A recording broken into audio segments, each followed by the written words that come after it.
Assalamualaikum warahmatullahi wabarakatuh. Perkenalkan, saya Lizia Aftiah, peserta Latsar CPNS Mahkamah Agung tahun 2022. Pada video kali ini, saya akan meresum materi agenda 3 yaitu Smart ASN dengan fasilitator atau widya suara Ibu Hejah Salfiah SEMPD. Berikut penjelasannya. Berdasarkan arahan Presiden pada poin pembangunan SDM dan persiapan kebutuhan SDM talenta digital, literasi digital berperan penting untuk meningkatkan kemampuan kognitif sumber daya manusia di Indonesia. Seorang pengguna yang memiliki kecakapan literasi digital yang bagus tidak hanya mampu mengoperasikan alat, melainkan juga mampu bermedia digital dengan penuh tanggung jawab. Kompetensi literasi digital tidak hanya dilihat dari kecakapan menggunakan media digital saja, namun juga budaya menggunakan digital, etis menggunakan media digital, dan aman menggunakan media digital.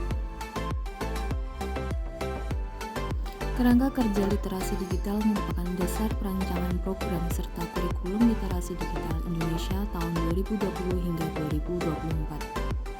Kerangka kurikulum literasi digital ada 4. Yang pertama, digital skill.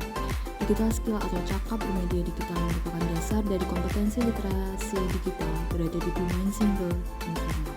Yang kedua, digital culture atau budaya bermedia digital sebagai wujud kewarganegaraan digital dalam konteks keindonesiaan berada pada domain kolektif formal, di mana kompetensi digital individu difungsikan agar mampu berperan sebagai warga negara dalam batas-batas formal yang berkaitan dengan hak, kewajiban, dan tanggung jawabnya dalam ruang negara.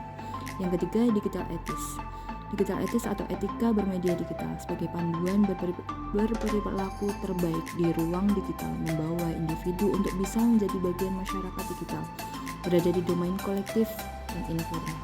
Dan yang terakhir, digital safety atau aman bermedia digital sebagai panduan bagi individu agar dapat menjaga keselamatan dirinya berada pada domain single formal, karena sudah membentuk instrumen-instrumen hukum dan positif. Etika bermedia digital adalah kemampuan individu dalam menyadari, mencontohkan, menyesuaikan diri, merasionalkan, mempertimbangkan, dan mengembangkan tata kelola etika digital dalam kehidupan sehari-hari. Maka, ruang lingkup etika dalam dunia digital menyangkut pertimbangan perilaku yang dipenuhi kesadaran, tanggung jawab, integritas atau kejujuran, dan nilai kebajikan.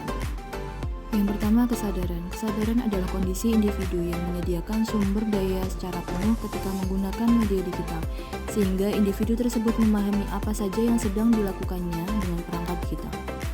Yang kedua, tanggung jawab berkaitan dengan dampak atau akibat yang ditimbulkan dari suatu tindakan.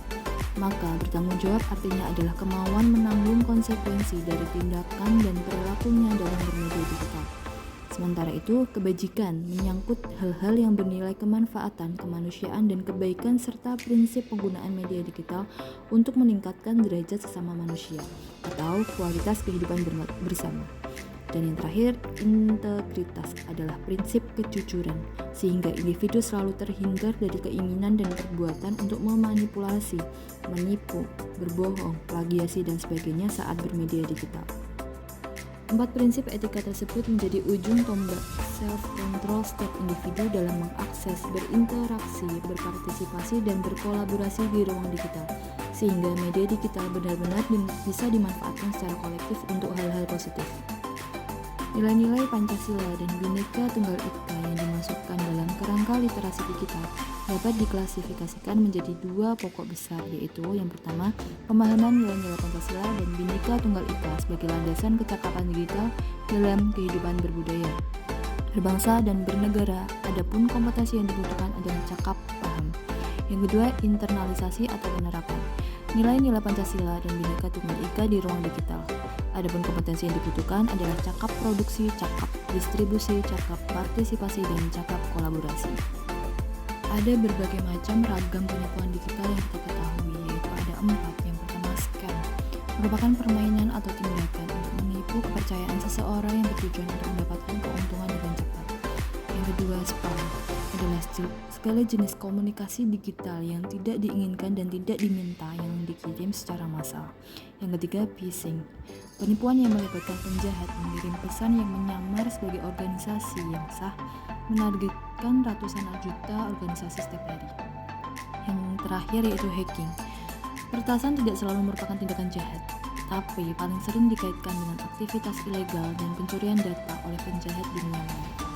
Upaya yang dapat kita lakukan untuk melindungi diri dari berbagai macam ragam penipuan digital yang ada, yaitu yang pertama, jangan pernah membagikan ataupun mengunggah alamat email ke publik. Yang kedua, berpikir sebelum mengklik tautan link maupun mengunduh dokumen dari sumber yang tidak jelas. Yang ketiga, jangan membalas pesan spam. Yang keempat, gunakan aplikasi penyaring spam dan antivirus untuk menurunkan resiko. Yang terakhir, hindari penggunaan email pribadi maupun perusahaan untuk mendaftar aplikasi yang tidak terlalu penting. Hal-hal penting yang perlu kita terapkan pada saat berinteraksi di dunia digital, yaitu yang pertama, penghargaan pada diri sendiri akan menjaga kepentingan kita di dunia digital. Kita akan bijak mengekspos diri kita melalui pesan yang kita buat dan bagikan. Yang kedua, penghargaan pada orang lain. Bisa kita lihat contoh penerapan prinsip tersebut pada media sosial. Perkembangan media sosial yang awalnya untuk mempererat hubungan antar pengguna, lalu mulai bergeser ketika ada pihak yang memiliki kepentingan ekonomi, politik, dan sara. Sehingga ada baiknya kita memahami konten negatif dan mewaspadainya. Hak dan kewajiban dalam dunia digital ada 7. Yang pertama, akses dan tidak diskriminatif. Yang kedua, kebebasan berekspresi dan mendapatkan informasi. Yang ketiga, kebebasan berkumpul dan berkelompok dan berpartisipasi. Yang keempat, perlindungan privasi dan data. Yang kelima, pendidikan dan literasi. Yang keenam, perlindungan terhadap anak. Dan yang terakhir, hak mendapatkan pertolongan terhadap pelanggaran hak asasi.